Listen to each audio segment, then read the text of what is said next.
جی دوستوں، میں ہوں عبدالباسط اور آپ دیکھ رہے ہیں کلیڈوسکوپ۔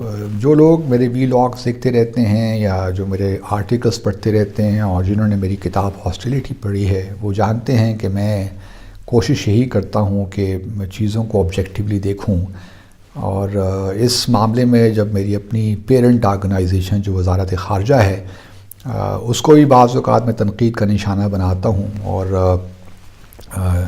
ممکن نہیں ہے کہ جو میں کہتا ہوں وہ بالکل حرف آخر ہو۔ ہم بھی انسان ہیں، غلطی ہو سکتی ہے، لیکن کوشش میری یہی ہوتی ہے کہ چیزوں کو آبجیکٹیولی پیش کروں۔ آج کل پاکستان کا وزارت خارجہ اور ہمارے سفارت خانے جو ہیں پھر ایک بار تنقید کی زد میں ہیں، اور کچھ ویڈیوز بھی وائرل ہوئی ہیں کہ پاکستان جو سفارت خانہ جو ہے یوکرین میں، کییو میں، وہ بری طرح ناکام ہو گیا ہے پاکستانیوں کو وہاں سے ایویکویٹ کرنے میں۔ اور پھر ساتھ میں آج تو بلکہ میں ایک آرٹیکل بڑے سینئر جرنلسٹ ہیں ان کا پڑھ رہا تھا، تو انہوں نے تو یہاں تک کہہ دیا کہ یہ سارے بابو ہیں، ان کی کوئی پاکستانی کمیونٹی ان کی ترجیحات میں شامل ہی نہیں ہے، اور جو ایک پھر جب تنقید ہم کرنے لگتے ہیں تو تمام حدیں پار کر دیتے ہیں۔ تو یہی معاملہ اس وقت بھی ہے، اور کوئی شخص بھی جو زمینی حقائق ہیں یا حقیقت ہے ان کو جاننے کی کوشش نہیں کرتا۔ جب تنقید شروع ہوتی ہے تو سب اس کے ساتھ شامل ہو جاتے ہیں ہم سب، تو یہ کوئی مناسب رویہ نہیں ہے۔ میرے خیال میں اگر آپ دیکھیے کہ حقیقت ہے کیا، یوکرین میں تقریباً ہمارے 3000 پاکستانی طلباء و طلبات یا شہری تھے، تو جہاں تک میری معلومات ہیں اکثریت کی ان میں سے ایویکویٹ کروا لیا گیا ہے بذریعہ پولینڈ، رومینیا اور ہنگری، اور اب 400 سے 500 شہری ہمارے اس وقت وہاں پہ ہیں، اور مجھے امید ہے کہ یہ بھی انشاءاللہ ان کو بھی ایویکویٹ کروا لیا جائے گا۔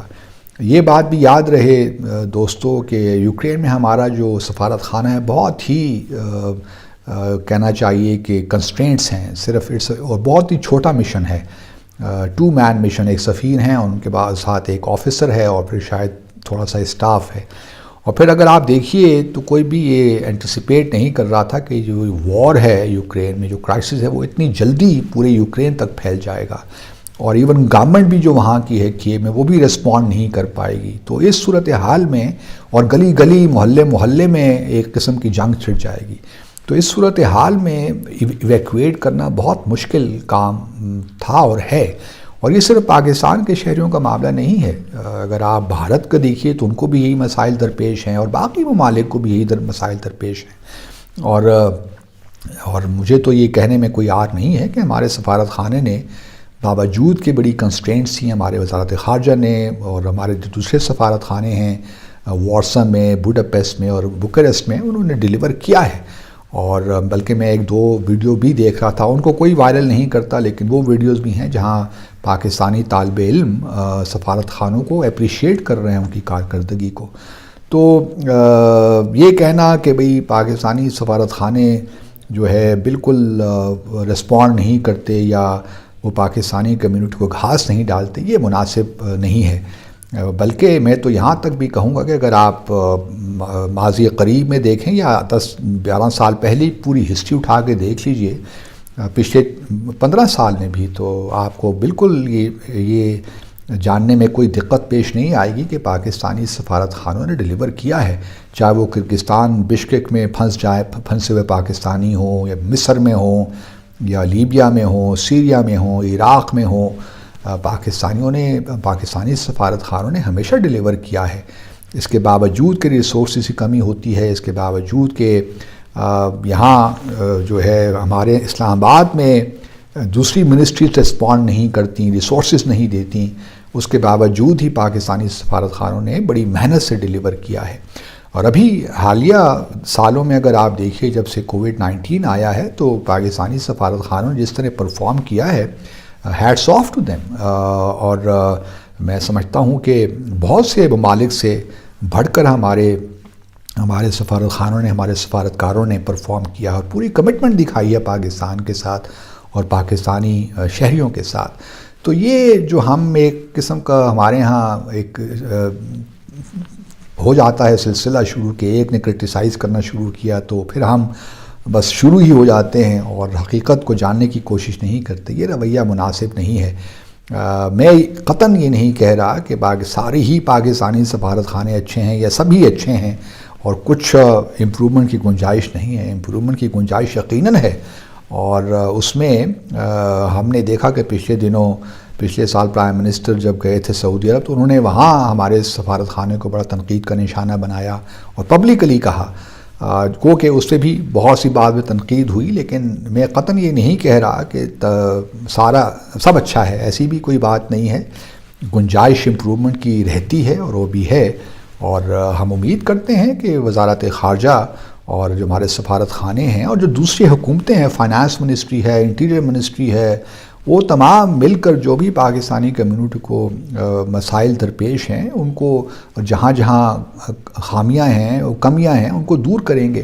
لیکن یہ رویہ درست نہیں ہے کہ جی فورن سروس کے لوگ بابو ہیں اور یہ باہر جا کر عیاشیاں کرتے ہیں اور ان کو پاکستان سے کیا محبت ہے. یہ باتیں دیکھ کر اور سن کر اور پڑھ کر بہت افسوس ہوتا ہے. ہم بھی اتنے ہی اچھے پاکستانی ہیں جتنا کوئی اور ہو سکتا ہے، بلکہ پاکستان جو فورن سروس ہے اس one of the best institutions in Pakistan. I have no doubt about that. لیکن اس کا ہرگز مطلب یہ نہیں ہے کہ جو اس میں امپرومنٹ کی گنجائش نہیں ہے. امپرومنٹ کی گنجائش ہے، لیکن جہاں تک ہماری کمٹمنٹ اور میرے اپنے کلیگ سے کمٹمنٹ اور وہ اس میں کوئی شک نہیں کرنا چاہیے. وہ کمٹمنٹ جو ہے 100% ہے، 100% ہے، اور اس میں مجھے یاد ہے 2005 میں جب زلزلہ آیا تھا تو کس طرح پاکستانی سفارت خانے لنڈن نے اور باقی دنیا میں بھی انہوں نے کس طرح یہ کام کیا تھا، جنریٹ کیا تھا. اور جب بھی ایویکویشن کی اگر ضرورت پڑتی ہے، بلکہ میں نے کرگستان سے جب بشکک سے ایک اسپیشل فلائٹ سے ہمارے اسٹوڈنٹس آئے تو میں خود ایئرپورٹ یہاں اسلام آباد میں گیا تھا. اس وقت میں اسپوکس پرسن تھا فورن آفس کا، تو ہم لوگ اور وہاں ان کو ہم نے ایویکویٹ کروایا. تو یہ کہنا کہ جی فورن سروس کے لوگ بس بابو ہی رہ گئے ہیں اور کوئی کام نہیں کرتے، یہ مناسب رویہ نہیں ہے. اور تنقید آپ بے شک کریں، تنقید کریں، لیکن تنقید پازیٹیو ہونا چاہیے. وہ جو ہے سینٹیمنٹس اور جو ہے نا اس کو اسٹروک کرنے کی بات نہیں ہونی چاہیے. پازیٹیو تنقید ہمیشہ اچھی ہوتی ہے اور پازیٹیو تنقید کو سننا بھی چاہیے اور اس کو استعمال کرنا چاہیے کہ جو بھی ہماری کمیاں خامیاں ہیں ان کو دور کریں. تو آج بس اتنا ہی کہنا چاہتا تھا، اور میں امید کرتا ہوں کہ انشاءاللہ ہمارا جو سفارت خانے ہیں 3-4 جو اس وقت خاص طور پہ یوکرین وہ اپنا کام کر رہے ہیں اس مشکل حالات میں بھی، اور انہوں نے ڈیلیور کیا ہے. اب جو باقی طلباء رہ رہے ہیں میں ان کے لیے بھی دعا گوں کہ وہ بھی خیریت سے بارڈر کراس کر کے پاکستان پہنچ جائیں. اللہ تعالیٰ سب کو اپنے حفظ و امان میں رکھے. آمین ثم آمین. اللہ حافظ.